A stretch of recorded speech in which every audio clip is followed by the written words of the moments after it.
ये है ब्यूगा स्फीयर, जिसे आप अभी कोलंबिया के आसमान में उड़ता हुआ देख सकते हैं।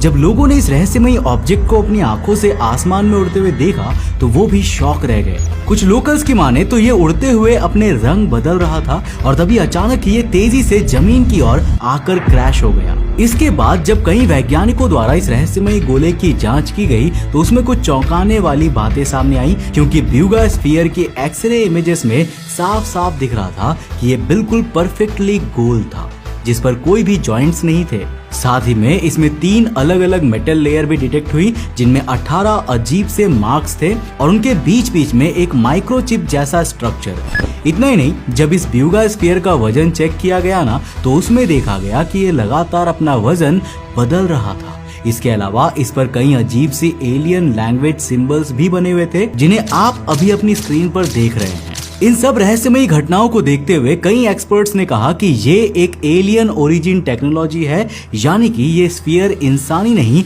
बल्कि दूसरी दुनिया से पृथ्वी पर आया है। पर आखिर इसकी सच्चाई क्या है? क्या इन वीडियोस में दिख रहा है ये ब्यूगा स्फीयर सच में कोई एलियन टेक्नोलॉजी है या फिर इसकी सच्चाई कुछ और है? आज के इस वीडियो में हम इस टॉपिक के बारे में डिटेल में बात करने वाले हैं और इस ब्यूगा स्फीयर के पीछे की असली सच्चाई का पता लगाने वाले हैं। सो हेलो गाइस, मैं हूं कौशिक और चलिए शुरू करते हैं एक और नए एपिसोड को।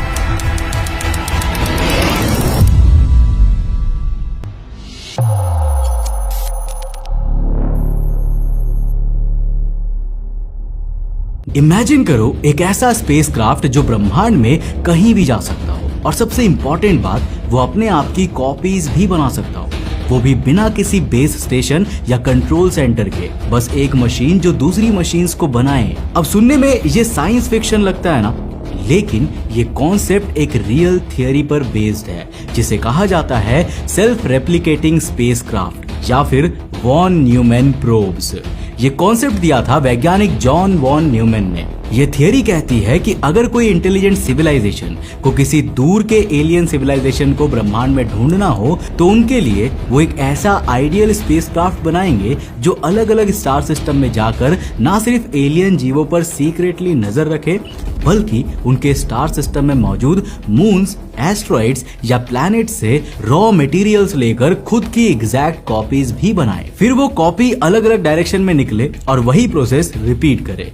धीरे धीरे पूरे गैलेक्सी में इन प्रोब्स की एक चेन बन जाएगी और ये हिडन एलियन प्रोब्स हर समय किसी ना किसी तरह गैलेक्सी की हर सिविलाइजेशन पर नजर रख रहे होंगे, बिना उनकी नजरों में आए।